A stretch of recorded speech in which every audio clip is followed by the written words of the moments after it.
वीनू से मैं हूं फैसल कमाल पाशा और मेरे साथ इस वक्त मौजूद हैं हसन अयूब साहब, सीनियर सहाफ़ी हैं, तजिया निगार हैं। हसन साहब, ये बताइएगा कि ये मखसूस नशिस्तों वाले मामले पे रावी क्या लिख रहा है?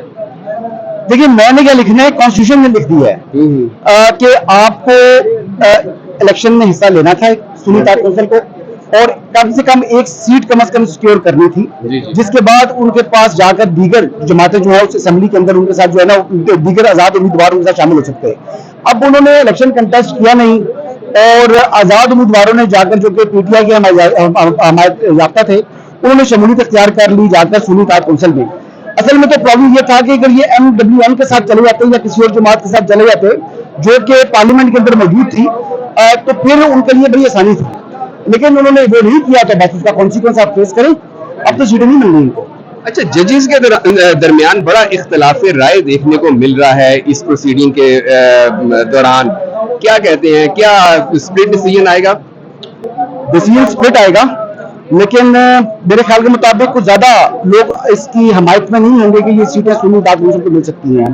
उनकी तादाद बहुत कम होगी, यानी वो चंद लोग होंगे, 4 या 5, इससे ज्यादा मुझे नजर नहीं आ रहे। वो भी इस वक्त, शायद आगे जाकर ये नंबर से भी कम हो जाए, हो सकता है मुत्तफिका फैसला हो जाए।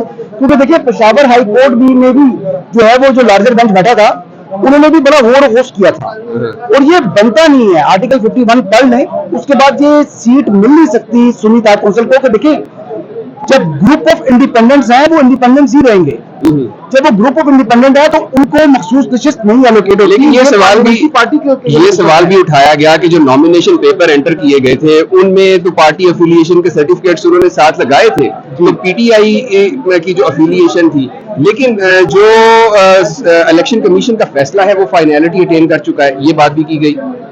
तो वो तो बात ऑब्वियस होगी ना, वो तो basically pass and close transaction होगी कि अब तो फाइनलिटी इख्तियार कर चुके हैं, वो मैटर वहां पर रुक गया। अब तो जो मौजूदा सिचुएशन है जो इन्होंने देखना है, सुप्रीम कोर्ट ने देखना है। देखिए, हमारे यहाँ अनफॉर्चुनेट है, माजी में भी कुछ ऐसे फैसले दिए हैं हमारी अदालतों ने कि उन्होंने कॉन्स्टिट्यूशन को रीराइट करने की कोशिश की है, जैसे 63A वाला फैसला है। अब 63A वाला फैसला जो है कि वोट जो है वो शुमार भी नहीं होगा और बंदा D-सीट हो जाएगा। ये फैसला जो है, ये फ्रेमवर्क ऑफ कॉन्स्टिट्यूशन का ये मंतक नहीं था, जो लॉजिक नहीं था।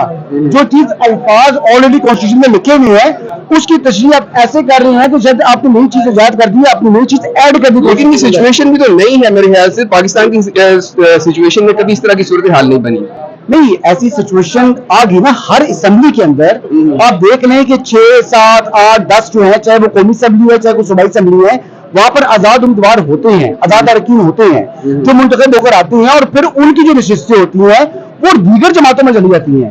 यानी अगर किसी जगह चुना जो है वो आ गए आजाद उम्मीदवार, तो फिर एक जमात जिसके शायद उसके जो है वो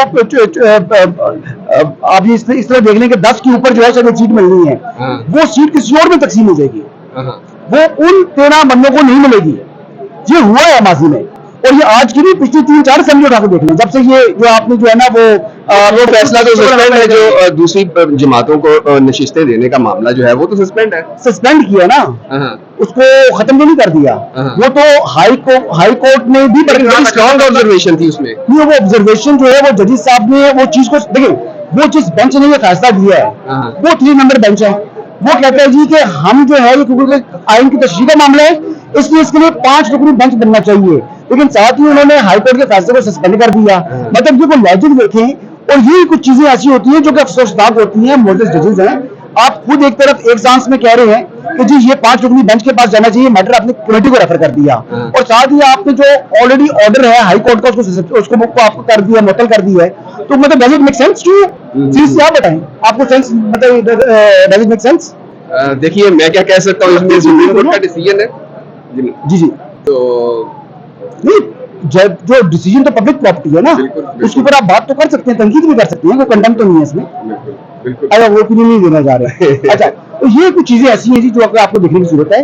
तो इस मामले के अंदर जो ग्रुप ऑफ इंडिपेंडेंस हैं जो कि इस वक्त सुन्नी तार कौंसिल के अंदर शामिल हैं, चलो उनका पार्लिमानी लीडर बना दिया उन्होंने, या कायदे हिज़्ब इख्तिलाफ का उन्होंने जो दे दिया उनको। अच्छा, उमर अयूब बैरिस्टर गौर साहब जो है वो तो अभी तक आजाद हैं।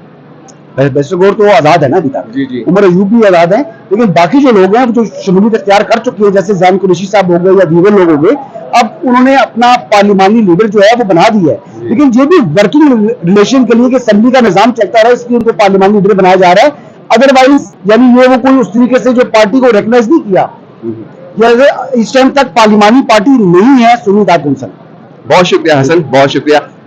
हसन अयूब साहब थे इस वक्त हमारे साथ। सूरत हाल ये है कि सुन्नी इत्तेहाद काउंसिल की मखसूस नशिस्तों के हवाले से सुप्रीम कोर्ट ने केस की समाअत 24 जून तक मुलतवी कर दी है, और सुप्रीम कोर्ट ने एक नोटिफिकेशन भी जारी किया है जिसके तहत सुप्रीम कोर्ट जजेस की छुट्टियां जो हैं वो कम कर दी गई हैं, 1 महीने तक महदूद कर दी गई हैं।